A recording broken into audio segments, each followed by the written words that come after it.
Hello friends, welcome to commerce warriors. और आज जो है पार्ट 2 चैप्टर नंबर 9 यानी व्यावसायिक वित्त का शुरू करने जा रहे हैं। इसमें हम कुल मिलाकर 4 टॉपिक करेंगे। देखिए, फर्स्ट टॉपिक जो होगा वो हमारा होगा कि भाई ये आप देख सकते हो कि इन तीनों के बीच में हम अंतर देखने जा रहे हैं। फिर उसके बाद जो हमारा सेकंड टॉपिक होगा उसमें ये देखेंगे कि ऋण पूंजी, समता अंश पूंजी और पूर्वाधिकार अंश पूंजी में तीनों में क्या अंतर रहता है। फिर हमारा जो थर्ड होगा वो समता पे व्यापार हम पढ़ेंगे। और आखिरी जो हमारा होगा वो ये होगा कि पूंजी ढांचे को प्रभावित करने वाले कारक क्या हैं। तो शुरू करते हैं फर्स्ट टॉपिक।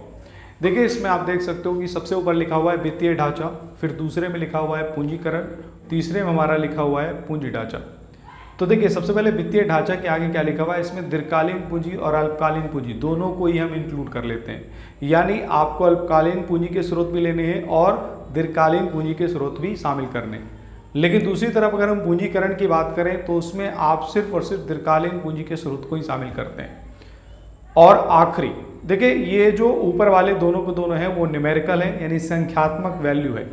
लेकिन जो हमारा तीसरा है जो पूंजी ढांचा है वो पूरी तरह से हमारा गुणात्मक है, क्योंकि उसमें हम सिर्फ अनुपात की बात करते हैं। और वो कौन से अनुपात की बात करते हैं, तो आप देख सकते हो दीर्घकालीन पूंजी का पारस्परिक अनुपात। बस तो यहाँ पर आप देखो कि हमारे पास एक टेबल है, उस टेबल में हमने जो है 5 बातें ली हुई हैं। तो ये हमारे पास जो है ये ऊपर वाले चारों हैं वो हमारा दीर्घकालीन पूंजी के स्रोत हैं और ये हमारा जो है अल्पकालीन पूंजी के स्रोत हैं। देखिए, अगर हम बात करें राशि का एक एग्जांपल ले लेते हैं। सपोज कीजिए इसको हम 4,50,000 ले रहे हैं, ठीक है। इसको और जो है इजी रखने के लिए हम जो है यहाँ पर इसी का जो है हाफ ले रहे हैं, फिर इसका हाफ और ले लेते हैं, फिर इसका सेमी ले रहे हैं यहाँ पर। तो यहाँ पर जो है लास्ट में 1 लाख ले लेते हैं।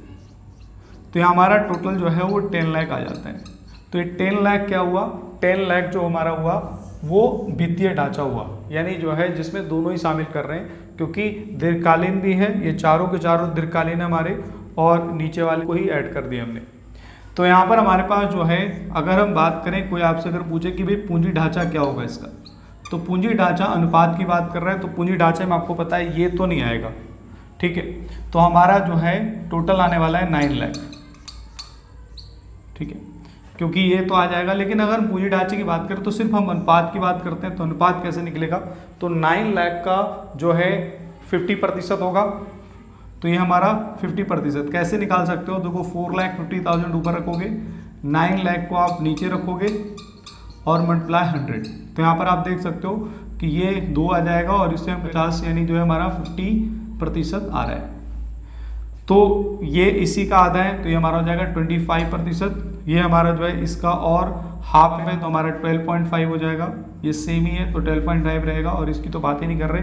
तो यहाँ पर आप देख सकते हो कि यहाँ पर हमारा जो है 100% आ रहा है, ठीक है। तो यहाँ पर 9 लाख मैंने इसलिए लिखा था कि जिससे कि आपको पूंजी ढांचा जो है बेसिकली न्यूमेरिकल में दिख सके। लेकिन आपको पता है अनुपात में हम दिखाते हैं, तो हमारा अनुपात क्या हुआ, ये जो पूंजी ढांचा है 50 और 25, 12.5 और हमारा जो है अनुपात 12.5। इसको अगर आप जो है सपोज कीजिए काटते हैं तो 1 आएगा, 1 आएगा, ये 2 आएगा और ये आएगा 4।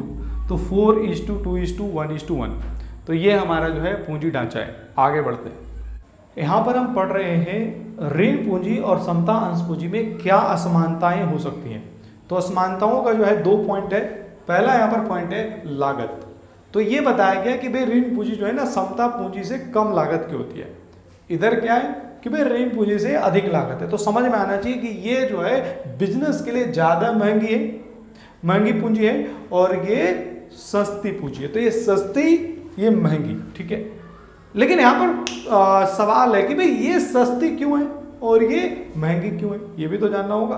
तो देखो, जो सस्ती है उसका कारण क्या है, क्योंकि ऋणदाता को टेंशन नहीं है, क्योंकि ब्याज भुगतान यानी जो है उसको ऑन टाइम में जो है इंटरेस्ट पेमेंट होगा। दूसरी तरफ क्या है, पूंजी वापसी में भी प्राथमिकता प्रेफरेंस दिया जाएगा। सबसे पहले इसकी पूंजी वापसी की जाएगी, किसकी, डिवेंचर होल्डर की। तो डिवेंचर होल्डर जो है कम पैसे में भी कहीं ना कहीं क्या करता है, डिवेंचर खरीद लेता है। कम फायदे में भी डिवेंचर क्या करता है, खरीद लेता है। और कम फायदे की जब बात करें तो बिजनेस के लिए क्या है, फायदा है। इधर क्या है कि भाई देखो समता अंश पूंजी, अब समता अंश पूंजी आपको पता है कि ये थोड़ा सा ज्यादा रिस्क है। क्यों, क्योंकि इसमें आपको जो है समता हिस्सेदारियों को लाभांश भी बिल्कुल लास्ट में मिलेगा, और पूंजी वापसी में कोई प्राथमिकता ही नहीं है, मतलब मिले तो मिले नहीं तो ना मिले, लॉस हो तो भी आपको देना पड़ेगा अगर वो लिमिटेड नहीं है, लिमिटेड लायबिलिटी में है, ठीक है। हालांकि लिमिटेड होता है, ज़्यादातर लिमिटेड बाय शेयर होता है, लेकिन यहाँ पर हम पूरी तरह से देखें तो यहाँ पर डरा हुआ है कौन, शेयर होल्डर। शेयर होल्डर नहीं जाना चाहता शेयर खरीदने के लिए, अगर उसको किसी प्रकार से बैलेंस शीट में या कंपनी के वित्तीय स्थिति में जो है थोड़ा सा भी गड़बड़ सा दिख रहा है, तो एक तरह से बहुत महंगी है। क्यों? क्योंकि बहुत सस्ते शेयर बसते रेट पर आपको बेचना पड़ सकता है, ठीक है, क्या शेयर। दूसरी तरफ आपको जो है उनकी बहुत एक्सपेक्टेशन है, ठीक है, और बहुत एक्सपेक्टेशन है तो आपका कॉस्ट बहुत ज़्यादा है। क्योंकि कॉस्ट क्यों है? क्योंकि तो आपको पता है कि भाई एक तो आप जब इशू करोगे तो बहुत सारा खर्चा आएगा, शेयर होल्डर मीटिंग करो, ठीक है। दूसरी तरफ क्या है, उनकी एक्सपेक्टेशन इतनी ज़्यादा है, पूछो मत, हर बात में वो जवाब मांगे, क्योंकि ऑनर है, और जितने ज़्यादा ऑनर बढ़ते चले जाते हैं उतना ही ज़्यादा बिजनेस का नियंत्रण जो है क्या होता है, कई हाथों में चला जाता है। तो बहुत ज़्यादा ये लागत ज़्यादा है।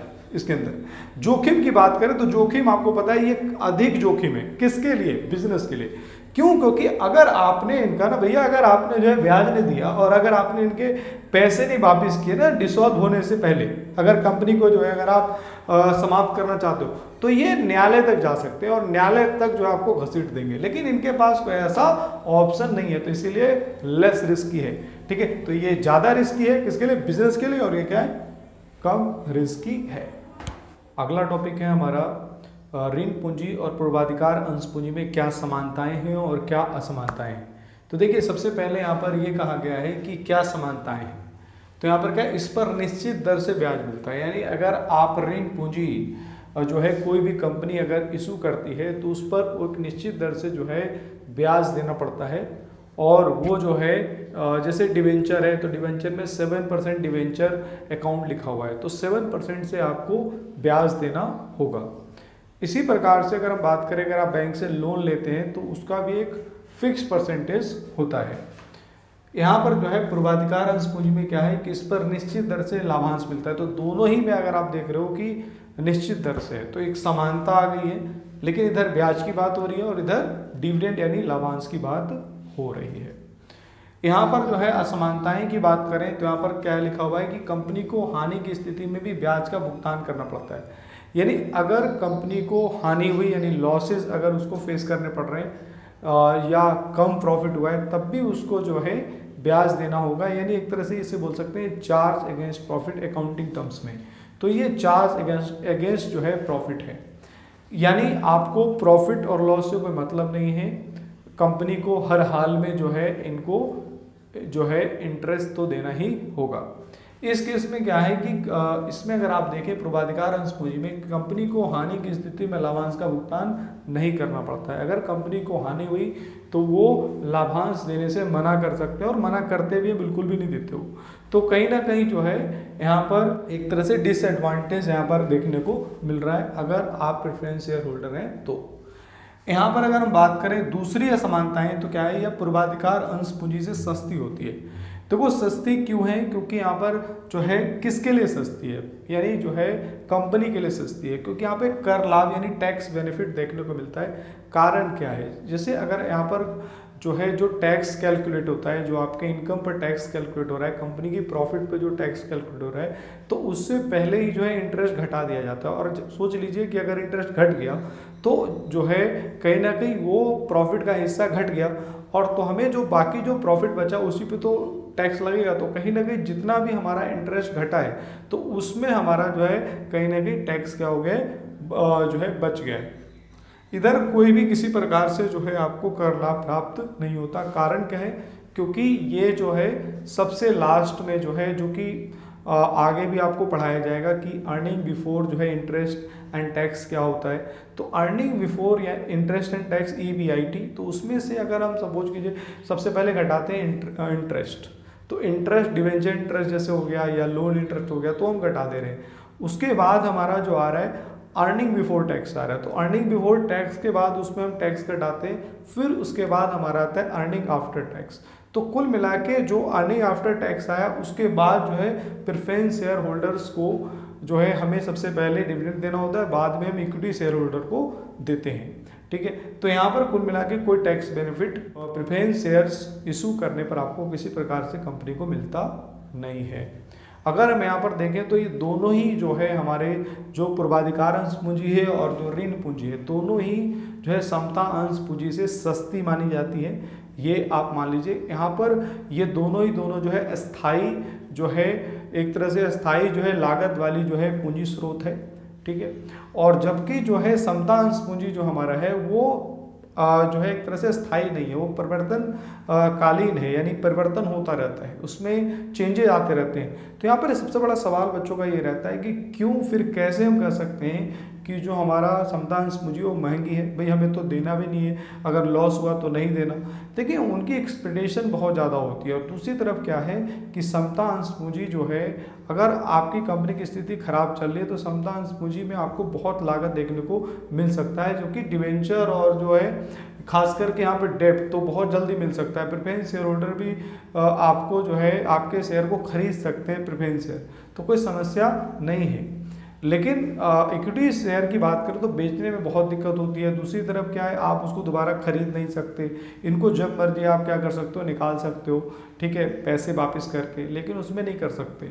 तो पूरा जो है नियंत्रण आप कम से कम उनके हाथों में दे देते हो, क्योंकि आपको पता है कि समता अंश धारक ही जो है कंपनी के क्या होते हैं, स्वामी होते हैं। तो एक तरह से आपका नियंत्रण भी थोड़ा सा जो है क्या होता है, एक तरह से कमजोर पड़ता चला जाता है। और यह भी एक कहीं ना कहीं डिसएडवांटेज है समता अंश पूंजी का। तो इस लिहाज से अगर हम देखें तो ये दोनों के दोनों जो है समता अंश पूंजी से सस्ती पूंजी मानी जाती है, और ये दोनों को दोनों जो है स्थायी जो है लागत वाली पूंजी स्रोत है। हमारा अगला टॉपिक है वित्तीय लीवरेज और वित्तीय जोखिम। वित्तीय लीवरेज क्या होता है, तो यहाँ पर आप देख सकते हैं कि देखिए आपके पास समता अंश पूंजी है, यानी इक्विटी शेयर कैपिटल है, और उसके साथ साथ दो चीज आप और ऐड कर रहे हैं। एक तो जो है डेब्ट कैपिटल यानी ऋण पूंजी। ऋण पूंजी में क्या आता है, लोन हो सकता है या हमारा ऋण पत्र यानी डिवेंचर हो सकता है, प्लस हमारा जो है पूर्वाधिकार अंश पूंजी भी अगर आप उसमें सम्मिलित कर लेते हो, इनमें से दोनों में से कोई भी एक सम्मिलित कर लेते हो तो कहीं ना कहीं क्या हो जाता है, वित्तीय लिवरेज। अब यहाँ पर इसे फायदा क्या होता है, आपको पता है कि जो हमारा जो डेब्ट कैपिटल है, जो हमारा ऋण पूंजी है या पूर्वाधिकार अंश पूंजी है, वो समता अंश पूंजी के जो लागत से वो कम लागत में आती है। तो इसीलिए हमारी जो है बिजनेस की यानी कंपनी की लागत क्या होगी, कम होगी। और लागत कम होगी तो आप खुद ही सोच लो कि कंपनी को फायदा होगा, कंपनी को जो है बहुत सारा प्रॉफिट देखने को मिलेगा। अब यहाँ पर वित्तीय जोखिम समझना यानी फाइनेंशियल रिस्क क्या होता है। देखिए फाइनेंशियल रिस्क ये है कि चलो आपने जो है साने बन गए, ठीक है जी, आपने ये तो कर लिया कि भाई आपने जो है स्थायी लागत वाली पूंजी जो है अपने फाइनेंशियल जो स्ट्रक्चर है उसमें आप ले आए। लेकिन इससे नुकसान क्या है, इससे नुकसान ये होगा कि भाई आपके पास जो स्थायी वित्तीय लागत है कि भाई देना ही देना है, तो आपको इंटरेस्ट में तो मना ही नहीं कर सकते आप, जो चाहे प्रॉफिट हो चाहे लॉस हो जो। लेकिन दूसरी तरफ पूर्वाधिकार अंश पूंजी में ठीक है, एक निश्चित रेट है, देना है, लेकिन कई सारे जो है पूर्वाधिकार अंश का आपको पता है एक कैटेगरी होती है कि जिसमें आप इस बार नहीं दे रहे हो अगली बार दोगे, ठीक है, तो उसमें कुमुलेटिव होता है। तो कहीं ना कहीं आपको आपके ऊपर क्या है, एक फाइनेंशियल कॉस्ट जो है एक्स्ट्रा आपके पास बर्डन डाल रहा है। और ये जो है सबसे ज़्यादा नुकसान पता है कब होता है, जब आपकी कंपनी की विपरीत स्थिति चल रही हो, यानी आपकी कंपनी सही तरीके से वर्क नहीं कर रही हो, एक प्रोग्रेस नहीं दिख रहा है, तो आपके पास जो है वित्तीय जोखिम एक देखने को मिलेगा। और उसी को हम बोलते हैं वित्तीय जोखिम, क्योंकि आप भुगतान ही नहीं कर पाएंगे और वो जो है न्यायालय में आपको जाके घसीट देंगे। तो हमारा अगला टॉपिक है समता पर व्यापार यानी ट्रेड ऑन इक्विटी। ये ट्रेड ऑन इक्विटी क्या है, यानी किस तरह से जो है समता पर व्यापार किया जा सकता है। तो यहाँ पर आप देखो कि क्या लिखा हुआ है कि समता अंश पूंजी के आधार पर, यानी आपका जो बेस होगा वो इक्विटी शेयर कैपिटल होगा। तो इक्विटी शेयर कैपिटल के आधार पर आपको क्या करना है, स्थायी लागत पूंजी। स्थायी लागत पूंजी का मतलब क्या होता है, फिक्स जो है कॉस्ट वाले जो कैपिटल है वो कौन से होते हैं, दो ही होते हैं, ऋण पूंजी और पूर्वाधिकार अंश पूंजी, बस सिंपल एकदम है। ऋण पूंजी में आपको पता है दो चीज छुपा हुआ है, एक ऋण और एक ऋण पत्र। ऋण मतलब आप बैंक से लोन ले रहे हो, लॉन्ग टर्म लोन ले रहे हो, कहीं से भी ले लो, आप लोन ले रहे हो बस। दूसरा क्या, ऋण पत्र जो डिवेंचर आप जानते ही हो। तो ऋण पत्र और ऋण को मिलाकर ऋण पूंजी बनता है। और यहां पर पूर्वाधिकार अंश पूंजी यानी प्रेफरेंस शेयर कैपिटल, तो प्रेफरेंस शेयर कैपिटल और ऋण पूंजी को मिलाकर यहां पर बनता है स्थायी लागत पूंजी। तो ये जो है आप प्राप्त कर सकते हैं, लेकिन प्राप्त कैसे, किसके आधार पर करेंगे, समता अंश पूंजी। क्वेश्चन यहां पर उठता है कि भाई ये आधार पे क्यों बोला गया है, ये सोच सकते हो। ये इसलिए बोला गया है क्योंकि आप खुद सोचो ना कि आपके बिजनेस को, आपकी कंपनी को कोई भी व्यक्ति ऋण कब देगा, जब आपके पास प्रॉपर मात्रा में इक्विटी शेयर हो। ठीक है, इक्विटी शेयर होल्डर्स आपके पास जो है, इक्विटी शेयर्स आपने इशू करे हुए हो, आपके पास एक बेस हो इक्विटी शेयर होल्डर का, तभी तो ये आपको ऋण देंगे। ऐसे थोड़ी ना कि मुंह उठा के दे देंगे, ऐसा नहीं है। ये तभी देंगे कि भाई आपके पास प्रॉपर जो है एक इक्विटी शेयर होल्डर का बेस है। कारण क्या है, क्योंकि इनसे इनका क्या होता है कि भाई ये जो इनको ये पता लगता है कि पैसा मेरा सुरक्षित रहेगा।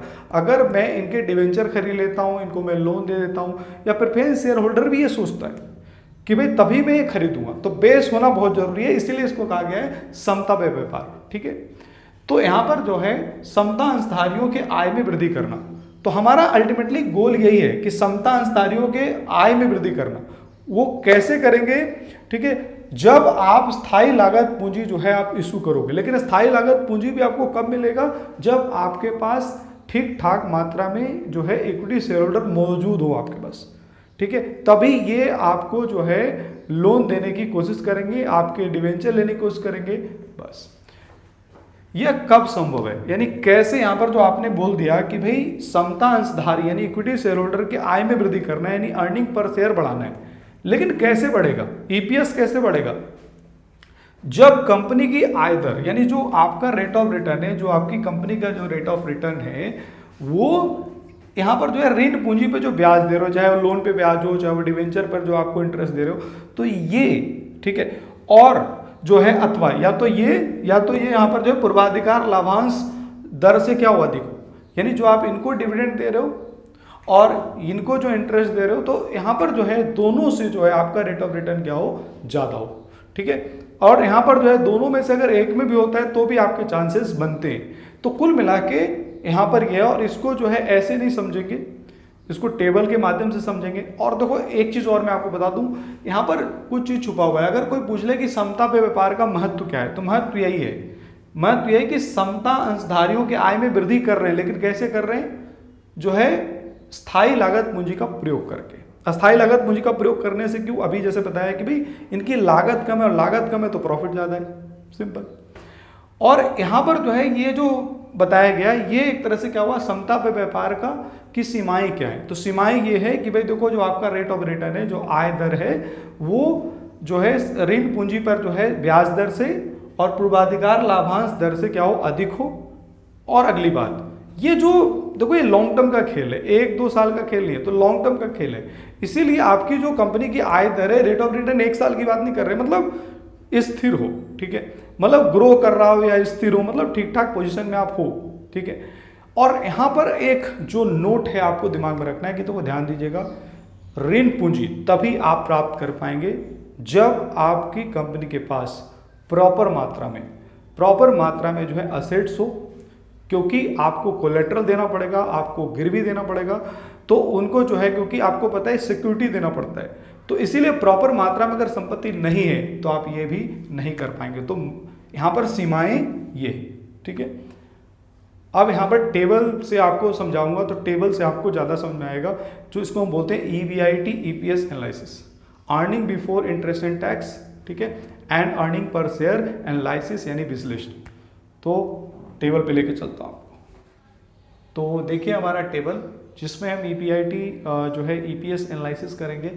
तो एक क्वेश्चन यहाँ पर दिया हुआ और इसको हम करके देखेंगे। देखिए सबसे पहले अभी मैं आपको याद करा दूं कि हमारे पास जो है समता पे व्यापार यानी ट्रेडिंग ऑन इक्विटी की सीमाएं क्या है। सीमाएं ये है कि ये कहा गया कि जो ब्याज है, जो ब्याज का दर है, वो जो है रेट ऑफ रिटर्न से क्या होना चाहिए, कम होना चाहिए, या जो है पूर्वाधिकार जो अंश पूंजी है आपकी, तो उस पर जो आप लाभांश दे रहे हैं वो भी रेट ऑफ रिटर्न से कम होनी चाहिए। तो यहाँ पर जो है सिर्फ और सिर्फ यहाँ पर डिवेंचर लिया है जिससे कि आपको इजी रहे। तो देखिए यहाँ पर इक्विटी शेयर कैपिटल है, इसमें लिखा हुआ है फेस वैल्यू पर इक्विटी शेयर 10 रुपये, यानी कुल मिला के एक शेयर 10 रुपये का है। सिंपल भाषा में समझना एकदम आम आदमी की तरह। तो देखिए यहाँ पर 10 लाख है, तो 10 लाख अगर पूरा कैपिटल है और 10 रुपये का एक शेयर है, तो आप सोच ही लो कि 1 लाख हमारा जो है क्या है, इक्विटी शेयर यहाँ पर है। और यहाँ पे 4 लाख पूरा कैपिटल है, तो 40,000, एक जीरो हटा दो, तो 40,000 यहाँ पर इक्विटी शेयर है और यहाँ पे 1 लाख है, तो इसके पास इक्विटी शेयर ज़्यादा है। इसके पास डिवेंचर बिल्कुल भी नहीं है और इसके पास डिवेंचर है 6 लाख का, तो यहाँ पर जो है 10% डिवेंचर दिया हुआ है। 10% का मतलब ये होता है कि जो आपको ब्याज देना है वो 10% से देना है, तो 10% यहाँ पर हो गया हमारा रेट ऑफ इंटरेस्ट। तो यहाँ पर हमारा जो रेट ऑफ रिटर्न होना चाहिए 10% से ज़्यादा होना चाहिए, तो आपको जो है ट्रेडिंग ऑन इक्विटी देखने को मिल पाए। तो देखिए यहाँ पर हमारे पास सपोज कीजिए कि हमारे पास जो earning before interest and tax होता है, जिसको हम ऑपरेटिंग प्रॉफिट भी बोल सकते हैं, तो यहाँ पर जो है जो हमारा earning before interest and tax है वो हमारे पास जो है 20% हम मान लेते हैं रिटर्न, ठीक है, क्योंकि ये 10% है तो हम 20% मान लेते हैं और देखते हैं कि इसका क्या प्रभाव होता है। तो यहाँ पर 2 लाख हो गया। 2 लाख ही क्यों लिया? क्योंकि आपको समझ में आएगा कि जो है इसका हमने 20% लिया है, जिससे कि आपको समझ में आ जाएगा। तो यहाँ पर भी 2 लाख की है, तो यानी दोनों का जो है earning before interest and tax same है। अब इसमें से आप क्या करोगे, हम इंटरेस्ट घटाएंगे, तो हमारा जो इंटरेस्ट घटेगा वो हमारा इंटरेस्ट जो है यहाँ पर तो है ही नहीं, क्यों? क्योंकि इसके पास डिवेंचर ही नहीं है, तो इसको किस बात का इंटरेस्ट देना है, ठीक है। तो यहाँ पर जो हमारे पास जो है ये हमारा 6 लाख है, तो 6 लाख का हमारा जो है 10% देना होगा, तो सिंपल है, एक जीरो हटाओ 60,000 और ये माइनस करना है, तो हमारा आ जाता है अर्निंग बिफोर टैक्स, यानी earning before interest and tax था तो इंटरेस्ट हटा दिया तो आई हट गया, तो अर्निंग बिफोर टैक्स आया।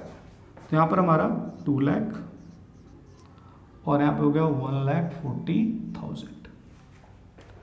अब इसमें से हम क्या करेंगे, टैक्स घटाएंगे। देखो टैक्स ऊपर लिख दिया है मैंने, 30% मान लीजिए हमारा टैक्स है, तो 30% यहाँ पर हो गया। तो इसमें 30% अगर हम माइनस करेंगे तो हमारा आएगा, इसका 30% कितना आएगा, 60,000 आएगा, ठीक है। कैसे प्रतिशत निकालते हैं, सिंपल, देखो जब भी प्रतिशत निकालना है तो ये 2 जीरो जो पीछे का है वो भूल जाइए आप। तो ये जो है 2000 हुआ, 2000 को 30 से गुना कर दो, सो 60,000 आ जाता है। यहाँ पर जो है आपको 30% करना है, तो यहाँ पर भी आपको ये दोनों भूल जाना है। तो यहाँ पर 14 3 जो है 42 होता है, तो यहाँ पर 42,000 आपको टैक्स देना पड़ रहा है। तो यहाँ पर हम ये कर लेते हैं। अब हमारा जो है अर्निंग आफ्टर टैक्स है, ठीक है। अर्निंग आफ्टर टैक्स यानी टैक्स भी हट गया, ठीक है। तो यहाँ पर जो है या बोल सकते हो earning after interest and tax, तो कहीं कहीं EAIT भी लिखते हैं, लेकिन EAT ज़्यादा पॉपुलर है। तो यहाँ पर हमारे पास जो है 1,40,000 हो गया और यहाँ पर हमारा हो गया जो है 98,000। अगर आप माइनस करोगे तो समझ में आएगा, 10 में से 2 गया 8 और यहाँ पर जो है 3, तो 13 में से 4 गया 9। अब यहाँ पर जो है हम EPS निकालते हैं, ठीक है। EPS कैसे निकलता है बच्चे, देखो EPS जो है हमारे पास, इसको मैं बंद कर दे रहा हूँ, ठीक है। तो EPS जो हमारा होता है EAT होता है ऊपर, और जो है नंबर ऑफ इक्विटी शेयर क्या होता है नीचे। ये आपको ध्यान देना है, यहाँ पर आप कंफ्यूज मत होना कि EPS यानी अर्निंग पर शेयर, यानी एक शेयर पे कितनी अर्निंग हो रही है शेयर होल्डर को। तो यहाँ पर जो है EAT अर्निंग आफ्टर टैक्स और नंबर ऑफ इक्विटी शेयर नीचे। तो आपको पता है कि 1,40,000 हमारा जो है क्या है, अर्निंग आफ्टर टैक्स है। और इक्विटी शेयर कितना है, तो मैंने आपको बताया था कि हमारा इक्विटी शेयर जो है 10 रुपये का, तो एक हटा देंगे तो हमारा 1 लाख है, तो 1 लाख हम यहाँ पर रख देंगे। तो यहाँ पर हम सीधा जो है यहाँ पर इसको काट देंगे तो हमारा 1.4 रुपीज़ आ रहा है, ठीक है। अब यहाँ पर हमारे पास जो है इधर आते हैं तो 98,000 हमें ऐसे ही ऊपर रखना है। और यहाँ पर आप देखो इक्विटी शेयर में जाओ तो एक, क्योंकि 10 रुपये का एक शेयर है, तो यहाँ पर 40,000 ही सिर्फ हमारा इक्विटी शेयर है, तो 40,000 हम रख देते हैं यहाँ पर, ठीक है। तो इससे काट देंगे, ठीक है। और जब आप इसे 40 से डिवाइड करोगे तो 42 जो यहाँ पर 80 होता है और हमारा 18 बचेगा, तो फिर जो है हमारा 4 से होगा 160, फिर जो है 2 और 0, तो यहाँ पर जो है 0 0, तो यहाँ पर 5। इसको आप खुद भी कर सकते हो भाग करके। तो यहाँ पर आप देख सकते हो कि अर्निंग पर शेयर जो है इसको ज़्यादा मिल रहा है। और आप देखो कि क्यों मिल रहा है, क्योंकि ट्रेडिंग ऑन इक्विटी का इसने फ़ायदा उठाया था। और ट्रेडिंग ऑन इक्विटी का फ़ायदा भी क्यों हुआ, क्योंकि 20% जो है हमारा क्या है, ये रेट ऑफ रिटर्न था, 20% था। और ये जो है सिर्फ 10% हमें जो है इंटरेस्ट देना पड़ रहा था, इसीलिए यहाँ पर इसको फ़ायदा हुआ है। लेकिन इसने जो है क्योंकि डिवेंचर इशू नहीं किया था तो इसीलिए इसको फ़ायदा नहीं हुआ, यानी कुल मिला के इसने जो है 1.40 में ही 40 रुपीज़ में ही इसको जो है संतुष्ट करना होगा अपने आप को। तो यहाँ पर जो है ये एक मैं आपको जो है इसी जो है क्वेश्चन में हम देखते हैं कि अगर जो है हमारा earning before interest and tax अगर सपोज कीजिए कि हमारा जो है 10% से कम होगा तो क्या होगा। यहाँ पर जो है earning before interest and tax जो है हम ओनली 8% ले रहे हैं, यानी रेट ऑफ रिटर्न जो हमारा 8% है, जबकि हमारा जो रेट ऑफ इंटरेस्ट वो कितना है 10% है। तो देखिए कितना है हमारा 80,000 आएगा। 80,000 आप कैसे निकालोगे, ये जो हमारे पास है ये जो 10 लाख है, तो 10 लाख का आपको 8% निकालना है। तो 10 लाख का 8% सिर्फ 80,000 हो रहा है, तो इधर भी हम लिख देंगे 80,000। दोनों ही कंपनी सेम जो है रेट ऑफ रिटर्न पे है। इंटरेस्ट हमारा जो है एज यूजुअल सेम 10%, तो यहाँ पर हमारे पास जो है 10% हम जो है इंटरेस्ट की बात करें तो यहाँ पर आपको पता है किसी प्रकार का इसने डिवेंचर इशू नहीं किया है, तो इसको रेट ऑफ इंटरेस्ट भी से कोई मतलब नहीं है, इंटरेस्ट देना ही नहीं है, इसको तो देना होगा। ठीक है, तो यहाँ पर जो है आपको पता है कि 10% तो कितना होगा, तो 60,000 हो जाएगा।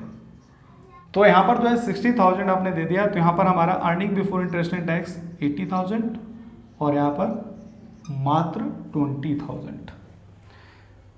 ठीक है, अब हम क्या करेंगे, टैक्स है तो टैक्स में हम देखेंगे भाई 30% टैक्स है, तो 30% आपको निकालने के लिए वही, तो यहाँ पर हमारा जो है 24,000 आ रहा है और यहाँ पर हमारा जो है 6,000 आ रहा है, तो ये हमारा हो गया 14,000 अर्निंग आफ्टर टैक्स और ये जो है हमारा 56,000 आ रहा है।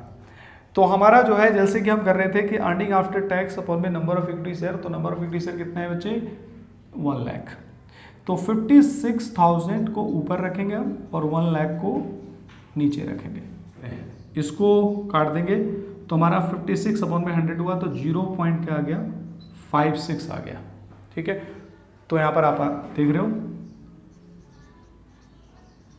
ये 14,000 है, तो इसको हम डिवाइड करेंगे 40,000 से, क्योंकि 40,000 शेयर है, तो ये जो है 3 जीरो ऊपर नीचे दोनों कट गया।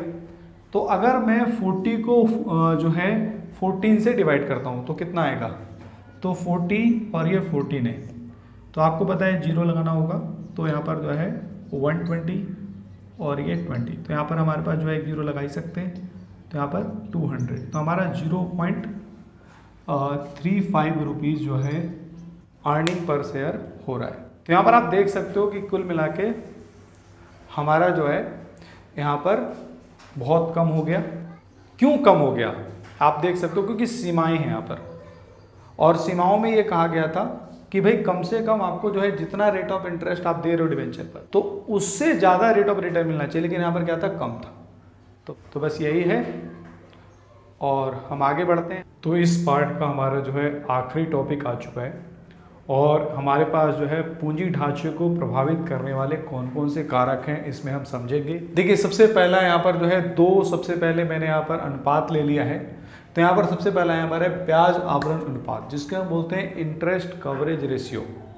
तो इंटरेस्ट कवरेज जो रेशियो है उसमें EBIT ऊपर है और इंटरेस्ट नीचे है, तो EBIT यानी earning before interest and taxes, जो कि अभी मैंने समझाया, और जो है नीचे क्या है इंटरेस्ट है। तो वो यहाँ पे लिखा हुआ है कि यह अनुपात जितना अधिक होगा कंपनी के ऋण प्रयोग करने की क्षमता उतनी अधिक होगी। यह ब्याज भुगतान क्षमता का उपयुक्त माप नहीं है, तो यहाँ पर ये बहुत ज़्यादा ध्यान देना है कि ये ब्याज भुगतान क्षमता, देखिए ब्याज आवरण अनुपात है कि कितना इंटरेस्ट को कवर कर रहा है, लेकिन ये जो है ब्याज भुगतान क्षमता का एक अच्छा माप नहीं माना जाता, क्योंकि इसके लिए हमें कैश जो पोजीशन है, कैश फ्लो पोजीशन है, उसको भी हमें देखना होगा कि क्योंकि पता है आपको कि जो इंटरेस्ट है उसको देने में, या जो एक तरह से ऋण पत्र है या ऋण है, उसकी जो मूल होता है, जो एक तरह से मेन जो पैसा है उसको वापस करने में बहुत सारा हमें कैश चाहिए। तो कैश जो है वो वाकई में हमारे पास कैश फ्लो पोजीशन बेहतर होना चाहिए। यहाँ पर जो सेकंड है वो ऋण भुगतान आवरण भुगतान है, इसे हम बोलते हैं debt service coverage ratio, DSCR।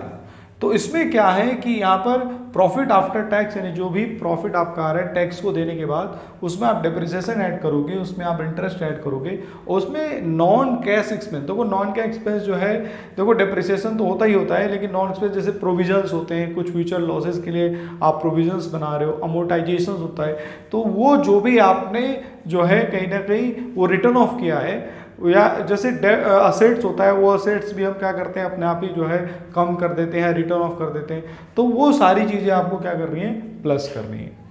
नीचे क्या है, प्रेफरेंस डिविडेंड, इंटरेस्ट और रिपेमेंट ऑब्लिगेशन, तो तीनों ही जो है लिखना है।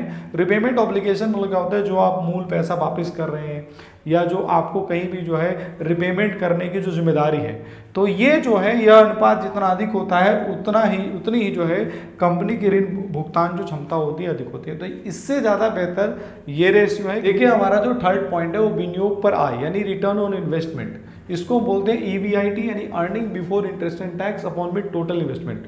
Earning before interest and tax हमने पहले ही समझ लिया है। टोटल इन्वेस्टमेंट यानी जो पैसा आप लगा रहे हो, 10 लाख रुपए अगर आपने लगाए और 1 लाख रुपए अगर आपको मिले रिटर्न में, तो 1 लाख को ऊपर और 10 लाख को नीचे, इस तरह से। और अगर आपका जो ये रिटर्न ऑन इन्वेस्टमेंट अगर ज़्यादा है तो कहीं ना कहीं आप ज़्यादा ऋण पूंजी ले सकते हैं, और कम है तो कम ले सकते हैं। तो एक पॉजिटिव रिलेशन देखने को मिल रहा है। यहाँ पर जो है ऋण की लागत यानी ब्याज की दर, देखो सिंपल है कि अगर ब्याज की दर ज़्यादा है तो वो ऋण की लागत होती क्या है, ब्याज की दर।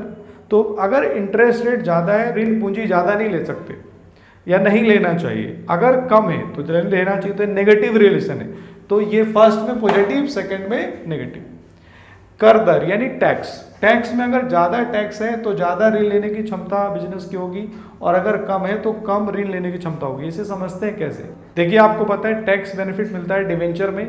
तो अगर टैक्स बेनिफिट मिल रहा है, अगर सपोज कीजिए कि भाई 10% पर आपने डिवेंचर इशू किए हैं या लोन लिया आपने, सपोज कीजिए कि 30% टैक्स रेट है, तो यहाँ पर जो है आपको 3% का जो है फायदा मिलेगा, यानी टोटल जो आपका कॉस्ट आएगा वो 7% आएगा। दूसरी तरफ अगर यही जो 30% जो टैक्स है वो 40% अगर कर देते हैं, तो सोच के देखिए कि यहाँ पर क्या होगा कि 10% आपका जो है डिवेंचर रेट है या इंटरेस्ट ऑन लोन है, वो तो समझ में आ रहा है, लेकिन उसमें से जो है 4% आपका माइनस हो जाएगा, यानी एक्चुअल जो कॉस्ट आएगा वो सिर्फ और सिर्फ 6% आएगा। तो यहाँ पर आप देख सकते हो कि क्या है। तो इसमें क्या समझ में आया कि अगर ज़्यादा यानी पॉजिटिव रिलेशन है, तो पहले में पॉजिटिव, दूसरे में नेगेटिव और तीसरे में पॉजिटिव। उसकी व्यावसायिक जो लागतें होती हैं 2 प्रकार की होती हैं। एक होती है परिचालन लागत जो कि स्थायी परिचालन लागत, दूसरा है स्थायी वित्तीय लागत। जैसे अगर मान लो किराया देना है आपको, जो है जैसे मान लीजिए वेजेस हैं यानी मजदूरी देनी है, सैलरी देनी है, तो ये आपका फिक्स्ड है। बीमा की किस्त देनी है, ठीक है, तो ये जो है रॉयल्टी देनी है, तो ये सारा कुछ क्या है, फिक्स्ड है। तो चालन लागत आपका फिक्स्ड है। अगर प्रचालन लागत बहुत ज़्यादा है तो आपको ज़्यादा ऋण लेना नहीं चाहिए। तो अगर ये ज़्यादा है तो ऋण कम लो, अगर ये कम है तो ऋण ज़्यादा लो। तो एक तरह से नेगेटिव रिलेशन यहाँ पर जो है 7 पॉइंट में हमारा दिखता है। 8 पॉइंट में क्या है, लोचशीलता। देखिए आपको पता है कि जो डेप्ट कैपिटल है या जो प्रेफरेंस शेयर कैपिटल है, ये आपको खास करके हमारा जो जोर है वो ज़्यादा डेप्ट कैपिटल पर है। तो डेप्ट कैपिटल को कभी भी आप जो है पैसे वापस कर सकते हैं, ऋण का जो है पुनर्भुगतान कर सकते हैं, इंटरेस्ट तो का तो भुगतान करेंगे, लेकिन यहाँ पर इससे क्या होगा कि आपका जो फ्लेक्सिबिलिटी बहुत सही मिलती है। क्योंकि आपको दूसरी तरफ अगर समता पूंजी की बात करें तो आप जब मर्जी जो है, आपको पता है जीवन भर उसको जो है वापस नहीं ले पाएंगे, तो एक तरह से खरीद नहीं पाएंगे। तो एक तरह से आप समझ पा रहे हो कि किस तरह से जो फ्लेक्सिबिलिटी जो डेब्ट कैपिटल दे सकता है वो इक्विटी कैपिटल कभी नहीं दे पाएगा। यहाँ पर नियंत्रण, तो नियंत्रण के लिहाज से अगर हम देखें तो नियंत्रण के लिहाज से देखें तो आपको पता है हर हाल में डेब्ट कैपिटल ज़्यादा सही है, ठीक है। तो ये दोनों ही जो है 8 पॉइंट और 9 पॉइंट दोनों ही डेब्ट कैपिटल को ज़्यादा प्रेफरेंस दे रहा है। क्यों? क्योंकि ज़्यादा जो है इक्विटी कैपिटल होगा या ज़्यादा इक्विटी शेयर होंगे तो आपको पता है कि जो कंट्रोल है वो कंट्रोल कहीं ना कहीं जो है क्या होगा, ज़्यादा लोगों में बढ़ जाएगा, और ये सही नहीं है बिजनेस के लिए, क्योंकि एक ठोस डिसीजन आप बिजनेस में नहीं ले पाएंगे। तो नियंत्रण के लिहाज से अगर देखें तो डेब्ट कैपिटल हर हाल में सही है। आखिरी जो है स्टॉक बाजार की स्थिति, स्टॉक बाजार मंदी में है या तेजी में है। अगर सपोज कीजिए कि मंदी में है तो आपको पूरी तरह से ये दिमाग में रखना है कि पूरी तरह से जो है डेब्ट कैपिटल की तरफ जाना चाहिए, क्यों? क्योंकि आपको पता है कि ये नहीं मिलने वाला। क्या नहीं मिलने वाला? जो है इक्विटी शेयर कैपिटल का आपको बहुत कम रेट मिलेगा और दूसरी तरफ आपके लिए कॉस्टली बहुत ज़्यादा हो जाएगा। तो इसीलिए अगर मंदी की स्थिति है तो डेब्ट कैपिटल ही बेहतर है, लेकिन दूसरी तरफ अगर जो है मंदी की स्थिति नहीं है, अगर तेजी की स्थिति है, तो आपको जो है इक्विटी कैपिटल की तरफ जाना चाहिए। तो यहाँ पर ये हमारे पास पूरा टॉपिक है और ये हमारा समाप्त होता है पूरा का पूरा ये सेकेंड वीडियो। अगर ये आपको वीडियो अच्छी लगी है तो आप इसको लाइक करें, ठीक है, कमेंट जरूर करें, जिससे कि मुझे पता लगे कि क्या समस्या और क्या आप कौन कौन सी नई वीडियो चाहते हैं। और जो भी पीछे जो वीडियोस बनी है जिसमें आवाज़ की कोई इशू है, ठीक है, वॉइस इशू है, तो उसको मैं दोबारा अपलोड करूँगा, कोई समस्या नहीं है। थैंक यू सो मच, धन्यवाद।